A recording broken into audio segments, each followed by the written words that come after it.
Medical officer Poonam सरणकर द्वारा GR medical college के dean अधीक्षक सहायक अधीक्षक के खिलाफ लगाए गए गंभीर आरोपों के बाद मेडिकल कॉलेज प्रबंधन और नर्सिंग एसोसिएशन के बीच लगातार तानातानी बनी हुई है।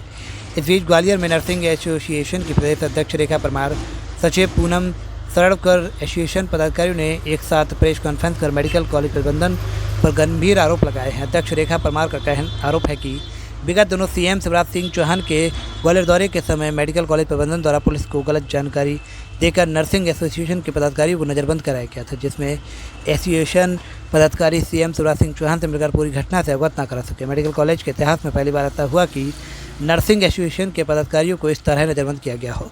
मेडिकल कॉलेज के डीन अच्छे निगम के इशारे पर वह काम हुआ है। इसके साथ ही उन्होंने डीन द्वारा उनके खिलाफ की गई कार्रवाई को भी नियम विरुद्ध बताया। उनका कहना है कि डीन के द्वारा उनकी नियुक्ति नहीं की गई, ऐसे में उनके द्वारा किए कार्रवाई का कोई औचित्य नहीं बनता। मामले कोर्ट में है और आदेश में फेवर में आएगा। डीन को अगर उनसे कोई शिकायत थी तो उन्हें भोपाल शिकायत करनी थी। उन्हें लेटर जारी कर कार्रवाई करने का कोई अधिकार नहीं है। चीज़ें बताने के लिए, अवगत कराने के लिए, तो उस दिन उन्होंने बिना सूचना, बिना हमारे किसी दुर्व्यवहार के सुबह से लेकर शाम तक हमें थाने में बिठा रखा। ये तो पुलिस का काम है या मंत्री का काम है, इसमें विभाग का क्या काम है? अब वो तो विभाग ही जाने, क्योंकि हम तो हमारी परेशानी लेके सर के पास जा रहे थे, मुख्यमंत्री जी के पास। अब हमारी परेशानी जो थी, हमें डीन और सुप्रीडेंट से, तो उन्हें ये लगा कि अगर मैं ऐसे शिकायत करूं तो सेम उसी दिन कहीं उनकी कुर्सी उनसे अलग ना हो जाए, इसलिए उन्होंने ये कार्रवाई सुबह सुबह करी। जैसा कि आप आरोप लगा रही हैं कि मुझे भाव बुलाया या बुलाया, तो इसके कोई साक्ष्य? हाँ बिल्कुल, जब मुझे ये चीज़ बोला गया, मेरी एक साथ में मेरी सहपाठी गई थी, उसके सामने ये चीज़ें बोला गया कि तुम्हें कमाने की क्या ज़रूरत है, तुम तो बहुत पैसा कमा सकते हो, तुम शाम को आके मुझसे मिलो। और उसी उनके द्वारा जो लड़का रखा गया, जिसकी शिकायत मैं शुरू से करती आई हूँ कि डीन सर का ड्राइवर रहा है, उसकी शिकायत करी। उस लड़के के द्वारा मुझे व्हाट्सएप कॉल किए गए, मैसेज किए गए कि आप 8 बजे के बाद डीन सर से मिलने चलें, मैं उनके साथ रहता हूँ, आपके सारे काम हो जाएंगे। आप जो आरोप लगा रहे हैं, आपके पास प्रूफ है। मैंने सारे अपने जो भी मैंने आवेदन दिया है, सब में उसकी स्क्रीनशॉट लेके सभी चीज़ें लगाई हैं। ये कैसे प्रूफ हुआ कि इन्होंने ऐसा किया? भाई देखो, मैं एक लड़की हूँ, अगर मुझसे गलत नियत में कोई व्यक्ति, कोई भी आदमी मुझसे बात करेगा तो इस चीज़ का मुझे एहसास है कि सामने वाले की मनसा क्या है। ये चीज़ मैं बार बार सबको समझाती आई हूँ कि उनका इस तरीके का कहने का मतलब ये था कि तुम, मतलब जो सहायक अधीक्षक था देवेंद्र कुशवाहा सर, उन्होंने क्या बोला, ये लड़की मुझे अंटे में चाहिए तो मैं इसका काम होने दूंगा। मतलब क्या है, आप सोच सकते हैं कि उनकी भाषा कैसी है बोलने की। तो इसमें कोई पुलिस ने आपने एफआईआर? मैंने अपने पुलिस में भी आवेदन, आप समझिए, मैं अपने आवेदन लेके कंपू थाने जा रही हूँ, लेकिन थाने में मेरा आवेदन लिया नहीं जा रहा।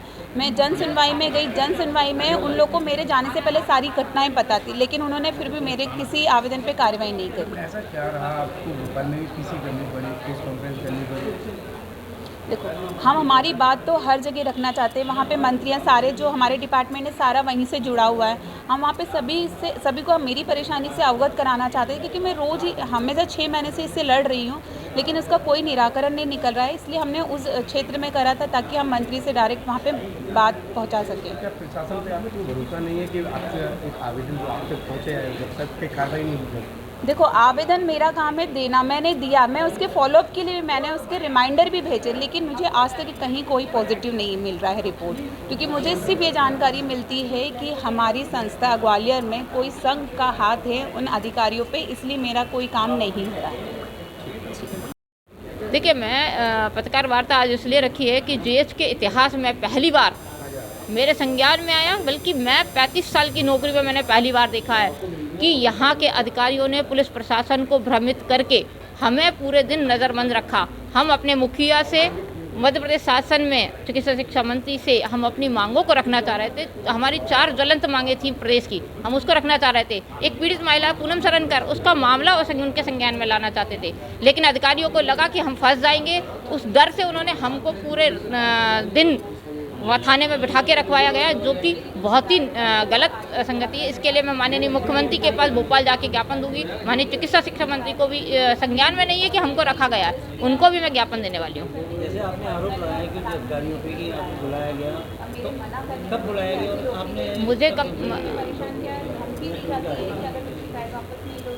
आपने आरोप लगाए थे ना, आपने आरोप लगाए थे ना कि अधिकारी मेरा आरोप ये है कि अभी संज्ञान में जब हम ज्ञापन देने जा रहे थे, तब उन्होंने मुझे जाने से रोका। उनकी नीयत यही होगी कि मैं ज्ञापन ना दूं।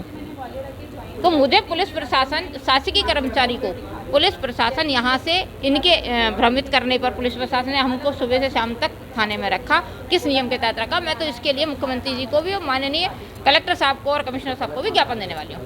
डीन से जब पूछा गया तो उनके द्वारा ये कहा गया कि आपकी पोस्टिंग को लेकर हमने जब जांच कराई या फिर बातचीत हुई, उससे द्वेष में कहा कि आपने इस तरह की अलायंस लगा रहे हैं, आरोप लगा रहे हैं, ऐसी कुछ भी बात नहीं। मैं डीन सर और धाकड़ सर, पद है डीन का और सुप्रिटेंडेंट का, कोई पद में कोई इंसान बैठ सकता है। आज डॉक्टर निगम बैठे हैं, कल और कोई होगा, परसों कोई और होगा।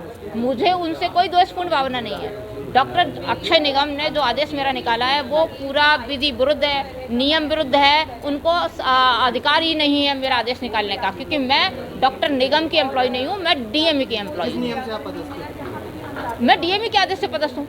हाँ, और आप पर उस विभाग ने कार्रवाई भी की है, सर आप लोग क्या करेंगे? मैं उस विभाग की कर्मचारी नहीं हूँ। मतलब मैं आपकी बात नहीं समझी, किस विभाग की कर्मचारी नहीं हूँ मैं? डीएम के अधीन आ रही है तो डीन भी डीएमई के अधीन है भाई। ये संस्था पूरी जीआरएमसी जीएच डीएमई के अधीन है। फिर उन्होंने आपके ऊपर कार्रवाई की? वो नहीं कर सकते ना, डीन मेरा लेटर निकाल ही नहीं सकते। ठीक है, आपका मेरा ये कहना है कि मैं कोर्ट में हूँ, न्यायालय की शरण में हूँ। न्यायालय का जब भी फैसला आएगा वो मेरे फेवर में होगा, ये मुझे पता है, क्योंकि मैं डीन मेरे को ट्रांसफ़र कर ही नहीं सकता। तो उनको अगर ऐसा कुछ करना था तो भोपाल जाके वो अपने संज्ञान में लेते, भोपाल जाके उनको बोलना चाहिए था, मेरी शिकायत डीएमई को करनी चाहिए थी, वो करते।